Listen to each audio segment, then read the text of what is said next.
Laila de Lima, kay General Bato, at kay Presidente Duterte na lahat nabanggit mo kanina sa iyong testimonya? Una sa lahat,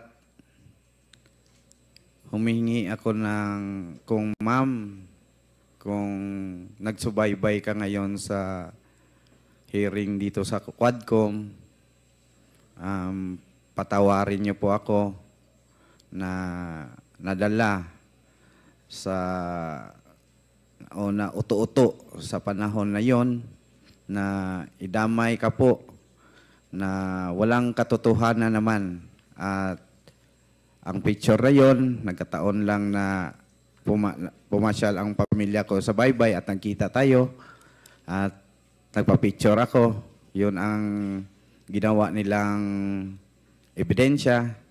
Ma'am, taos ko sa kaloob-looban from my heart, I ask, sorry.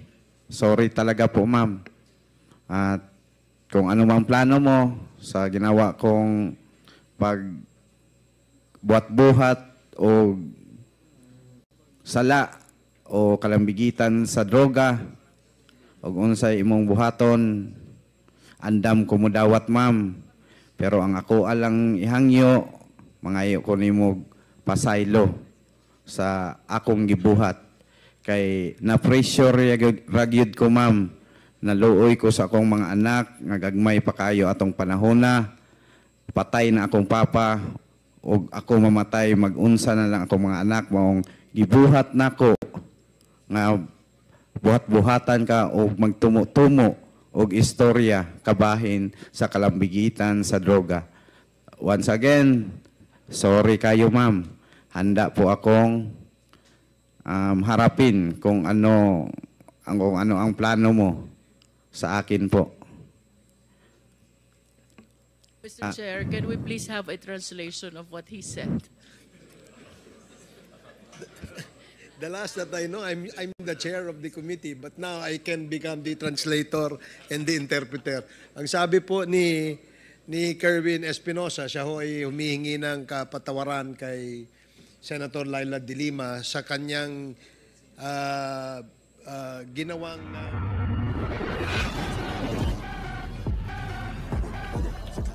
statement implicating her sa usapin tungkol sa droga at gumawa ng kwento, no? Gumawa sila ng kwento para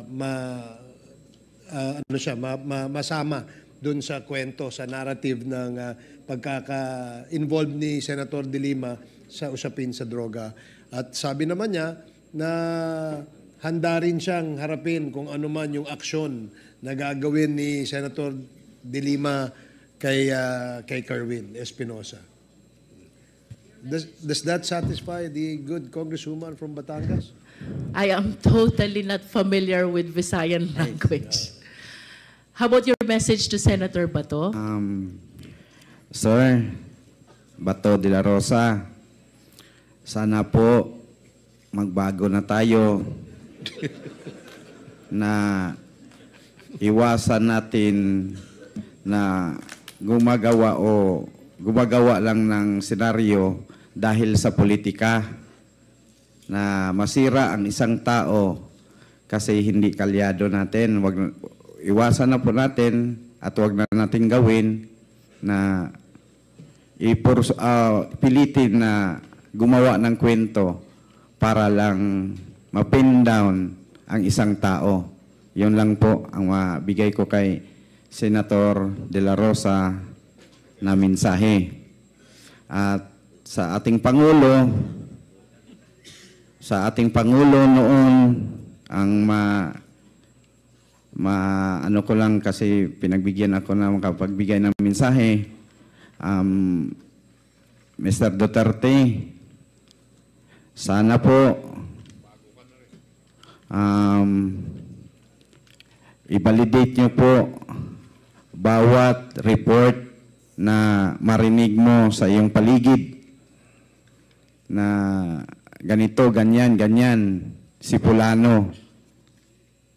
I-validate nyo ng maigi para walang taong masaktan lalo na ngayon na tumakbo ka ng mayor, huwag kang magpasulsul sa mga nakapaligid sa iyo. Yun lang po. Last, Mr. Chair, I understand that your family went through a lot because of this incident. If your father is watching you right now, anong mensahe mo kay Mayor Espinosa? Ang mensahe ko kay Daddy,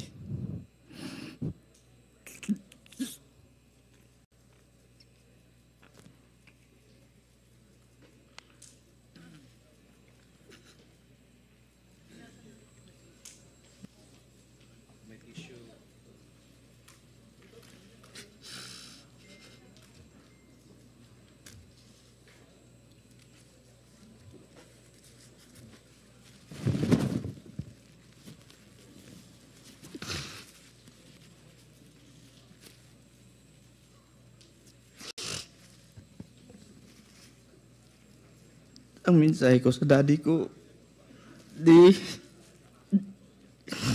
kung saan ka man naroon, huwag mo kaming pabayaan, i-guide mo kami hanggat makuha ang hustisya ng iyong pagkamatay.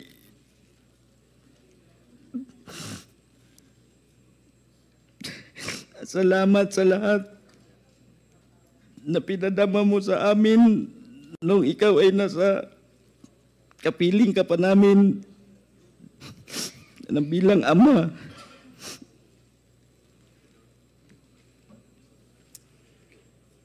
Basta di lahat gagawin namin ng mga anak mo na makamit ang hustisya ng iyong pagkamatay.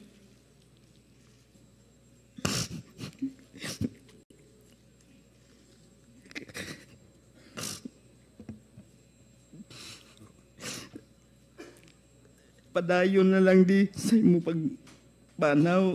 Ayaw na kayo una-una ang naitabo kanimo. Kaya ako di anda mamatay para makuha lang yung hustisya di mo.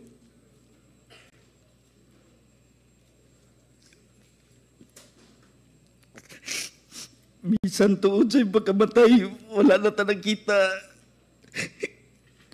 Antod karon. I love you. Okay, sige. Maraming salamat, Kerwin. Anything else, Congresswoman Luistro? I conclude, Mr. Chair. Thank you. Thank you. Maraming salamat. Before we proceed to the next interpellator, let me acknowledge the presence of Congressman Joboy Aquino, Congresswoman Leanda Bolilla, and Congressman Virgilio S. Lacson. Welcome to the committee hearing of the Quadcom. So the next to interpellate, bago pala muna yan, gusto ko sanang tanungin si Kerwin. Nabanggit mo kasi kanina, Kerwin, merong paring nagkumpisal ka sa pare, no? Alam mo ba kung ano pangalan ng pare? Nakalimutan ko na po. Nakaalala noon siguro si Sir Asierto o si Colonel Pero. Okay, sige. Salamat. Okay, the next to interpellate is Congressman Paulo Ortega. You are recognized. Thank you, Mr. Chair. Mr. Chair, baka kailangan po ng ilang minuto pa ni Ginoong Espinosa.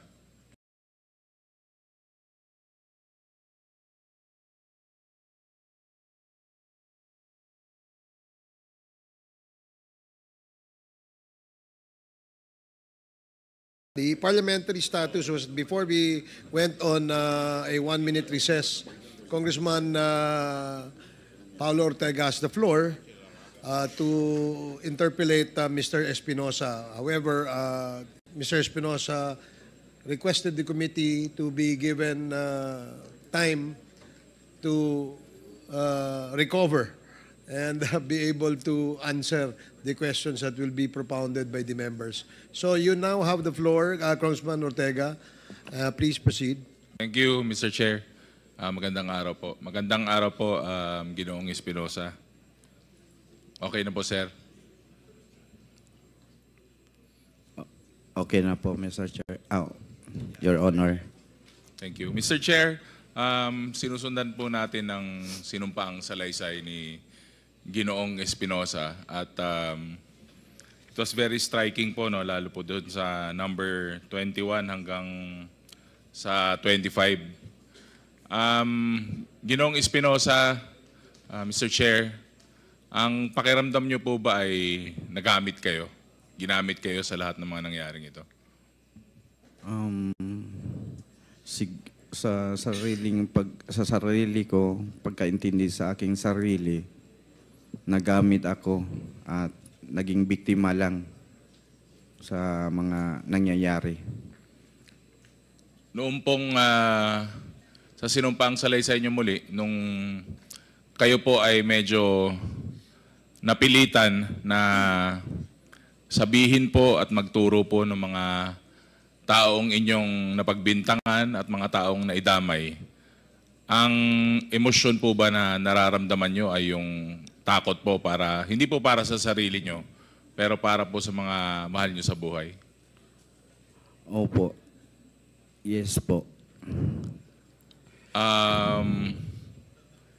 May knowledge po ba kayo, meron po ba kayong kaalaman kung ano po tong narcolist na to, paano binuo, paano ginawa, paano inayos, paano na-validate, paano po nilagay yung mga pangalan, which is, nandun nga po yung mga pangalan niyo po.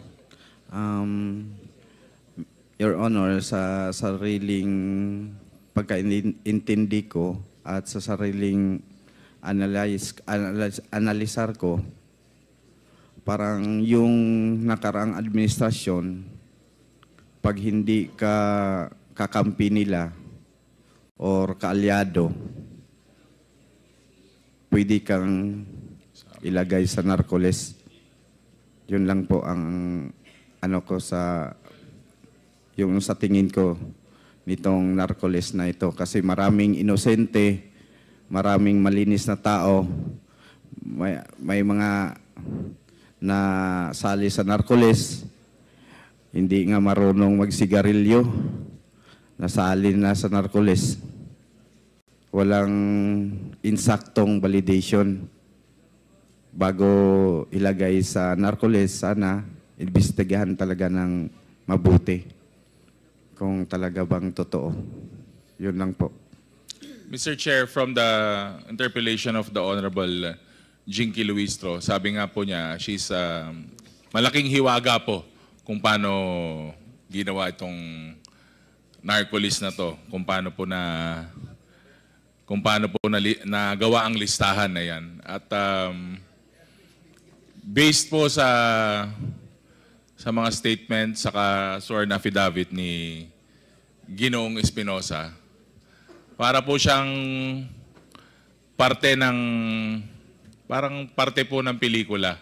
Para po siyang parang nagamit po siya sa isang, they're trying to paint a bigger picture, Mr. Chair. Naniniwala po ba kayo na after po nung nangyari sa inyo, nagamit din po yung sitwasyon nyo na parang lalong gamitin itong narcolis na mag-instill po ng fear, magbigay po ng takot at magbigay ng certain alertness po sa mga kasama sa listahan na yun? Pwede niyo ba pong ulitin ang katanungan, Your Honor?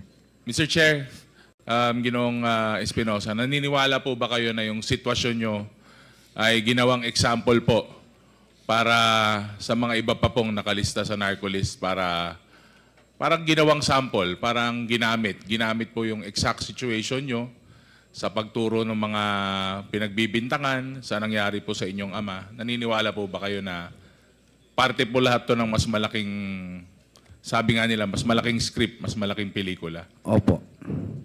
Ito ay lahat scripted na mga nilalagay nila sa narcoles.